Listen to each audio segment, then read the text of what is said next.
네, 안녕하세요. 시청자, 구독자 여러분. 오늘의 만나 정승일입니다. 오늘도 우리에게 주신 오늘의 만나는 마태복음 25장 1절로 13절 말씀입니다. 하늘 양식 함께 받으러 가시죠. 그때 천국은 마치 등을 들고 신랑을 맞으러 나간 10 처녀와 같다 하리니 그 중에 5은 미련하고 5은 슬기 있는 자라. 미련한 자들은 등을 가지되 기름을 가지지 아니하고 슬기 있는 자들은 그릇에 기름을 담아 등과 함께 가져갔더니 신랑이 더디옴으로 다 졸며 잘세. 밤중에 소리가 나되 보라 신랑이로다 맞으러 나오라 하매 이에 그 처녀들이 다 일어나 등을 준비할세. 미련한 자들이 슬기 있는 자들에게 이르되 우리 등불이 꺼져가니 너희 기름을 좀 나눠달라 하거늘 슬기 있는 자들이 대답하여 이르되 우리와 너희가 쓰기에 다 부족할까 하노니 차라리 파는 자들에게 가서 너희 쓸 것을 사라 하니 그들이 사러 간 사이에 신랑이 오므로 준비하였던 자들은 함께 혼인잔치에 들어가고 문은 닫힌지라. 그 후에 남은 처녀들이 와서 이르되 주여 주여 우리에게 열어주소서. 대답하여 이르되 진실로 너희에게 이르노니 내가 너희를 알지 못하노라 하였느니라. 그런즉 깨어있으라. 너희는 그날과 그때를 알지 못하느니라. 우리가 살아가는 이 세상, 하나님 나라는 이미 시작되었지만, 그래서 지금 이 땅에 이루어져 있지만 아직은 완성되지 않았습니다. 그래서 결국 예수께서 다시 오셔서 그 나라를 완성하실 것입니다. 그렇다면 언제 예수께서는 그 일을 이루실 것인가? 우리는 그때가 언제인지 알 수 없지만 어떤 태도로 그때까지 살아야 하는지는 알 수 있습니다.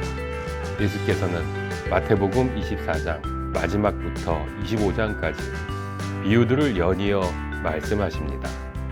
한마디로 깨어있는 것이지요. 깨어서 사랑을 실천하는 것입니다. 따라서 이 비유들은 모두 이 땅에 하나님 나라가 완성되는 날을 기다리는 사람들의 삶의 방식에 관한 가르침, 교훈이지요. 우리에게 주시는 그 비유의 말씀 함께 받으러 가실까요? 오늘 비유에서 예수님은 이 땅에 하나님 나라가 완성되기를 기다리는 혹은 죽어서 천국에 가고 싶어하는 사람들을 당시 결혼식에서 중요한 역할을 감당해야 했던 10명의 젊은 여성들에 비유합니다. 이들이 이 잔치에 참여하는 핵심적인 역할은 분명합니다. 이들은 신랑이 도착했을 때 등불을 들고 그 신랑을 맞이해야만 했습니다. 그런데 문제가 생깁니다. 신랑이 예정 시간에 도착하지 않습니다. 여기서 예수께서는 이 10명의 여성들 가운데 두 그룹이 드러난다고 말씀하십니다. 슬기로운 여성들과 미련한 여성들입니다. 그 차이는 무엇입니까? 등불과 함께 기름을 준비했느냐, 준비하지 않았느냐는 것입니다. 기름을 준비한 사람들은 신랑이 도착했을 때 자신들의 역할을 하면서 혼인잔치에 들어갈 수 있었지만 기름을 준비하지 않은 사람들은 책망받으면서 결국 그 잔치에 들어가지 못한다는 것입니다. 그리고 이 비유 역시 앞에서 말씀드렸던 24장의 주제와 같은 말씀으로 마무리됩니다. 그런즉 깨어있으라. 너희는 그날과 그 때를 알지 못하느니라. 그렇다면 이 비유의 주제는 단순합니다. 준비된 사람만 하나님 나라에 들어간다는 것이지요. 이어 예수께서는 그 유명한 달란트 비유를 말씀하십니다. 어떤 사람이 여행을 떠나면서 그 종들을 불러 자기 소유를 맡깁니다. 어떤 종에게는 금 5달란트, 다른 종에게는 2달란트, 그리고 또 다른 종에게는 1달란트를 맡깁니다. 그리고 오랜 후에 이 주인이 돌아와서 종들과 결산을 하지요. 여기서도 종들은 두 그룹으로 나뉩니다. 착하고 충성된 종과 악하고 게으른 종. 그 기준은 무엇입니까? 주인이 맡긴 것으로 최선을 다해 수익을 남긴 종들은 착하고 충성된 종이고, 그것으로 아무것도 하지 않고 땅에 묻어둔 종은 악하고 게으른 종이 됩니다. 그리고 이 약하고 게으른 종은 무익한 종이라는 비난까지 받으면서 쫓겨나지요. 아까 미련한 처녀들은 잔치에 들어가지 못했는데 이 무익한 종은 쫓겨납니다. 사실 예수께서는 24장에서 비슷한 비유를 하나 더 말씀하셨습니다. 이 비유에서도 충성되고 지혜 있는 종과 악한 종이 등장합니다. 주인이 없는 동안에 자신의 역할을 성실하게 감당한 종이 당연히 충성되고 지혜 있는 종이고, 주인이 없다고 해서 빨리 돌아오지 않는다고 해서 자신의 의무를 게을리한 종이 악한 종입니다. 그리고 주인은 돌아와서 그 악한 종에게 엄한 벌을 줍니다. 하나님의 초청에 응해서 그 나라에 들어가기 위한 삶을 살아낸 사람과 그렇지 못한 사람, 그 나라를 준비하며 기다린 사람들은 그 나라에 들어갈 것이고, 그 나라에 들어갈 준비를 하지 않은 사람들은 들어가지 못할 것입니다. 그렇다면 어떻게 하나님 나라를 준비해야 할까요? 예수께서는 이 질문에 대한 대답을 또 하나의 비유를 통해 말씀하십니다. 이 비유는 이렇게 분명하게 시작합니다. 인자가 자기 영광으로 모든 천사와 함께 올 때에 자기 영광의 보좌에 앉으리니, 아예 예수께서 최종적이고 완전한 구원, 이 땅의 하나님 나라 완성을 위해 다시 오실 때의 상황을 분명하게 설정하고 있습니다. 그럼 그때 어떤 일이 일어납니까? 모든 민족을 그 앞에 모으고 각각 구분하기를, 목자가 양과 염소를 구분하는 것 같이 하여 양은 그 오른편에 염소는 왼편에 두리라. 앞의 비유들 모두 사람을 긍정적인 그룹과 부정적인 그룹으로 나눈 것처럼 이 비유에서도 모든 사람을 두 그룹, 양과 염소로 구분합니다. 그렇다면 그 기준은 무엇인가? 양으로 분류된 사람들에게 예수께서는 이렇게 말씀하십니다. 내 아버지께 복 받을 자들이여, 나와 창세로부터 너희를 위하여 예비된 나라를 상속받으라. 하나님 나라가 이 사람들의 것이라는 의미입니다. 그리고 이어 이유를 설명하십니다. 너희는 내가 줄일 때에 내게 먹을 것을 주었고, 목마를 때에 마실 것을 주었으며, 나그네로 있을 때에 영접하였고, 헐벗을 때에 입을 것을 주었고, 병들어 있을 때에 돌보아 주었고, 감옥에 갇혀 있을 때에 찾아 주었다.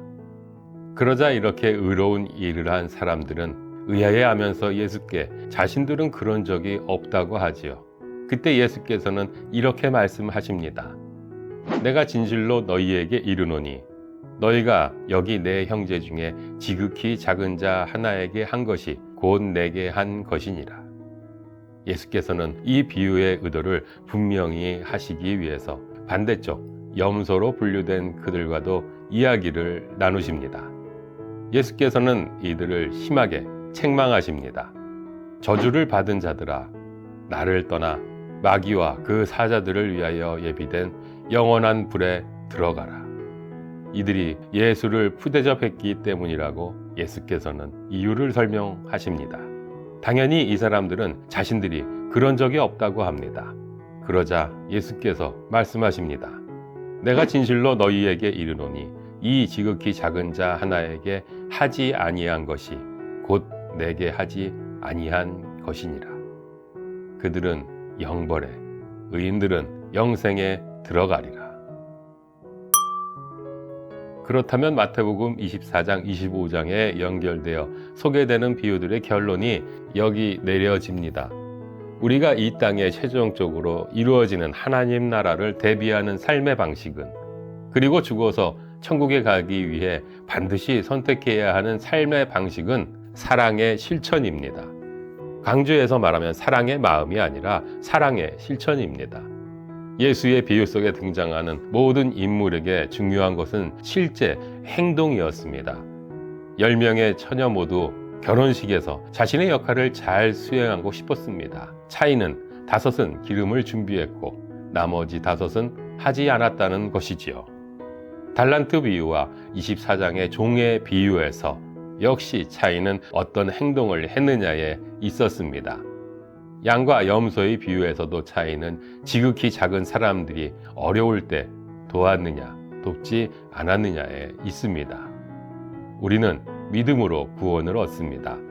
그런데 그 믿음은 결코 생각 속에, 감정 속에만 존재하지 않습니다. 그 믿음은 결국 사랑의 실천으로 드러날 수밖에 없고, 드러나야 함을 오늘 비유와 성경 전체가 분명하게 밝히고 있습니다. 행하지 않는 믿음은 죽은 믿음이라고 성경이 분명히 밝히고 있으니까요. 사랑하는 여러분, 우리가 살아있는 동안 예수께서 다시 오셔서 하나님 나라를 완성하시지 않을 수도 있습니다. 그건 아무도 모릅니다.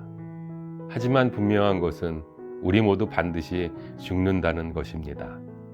그리고 성경은 우리가 죽음 이후에 하나님 나라에 들어갈 수도 있고 그러지 못할 수도 있음을 분명히 합니다.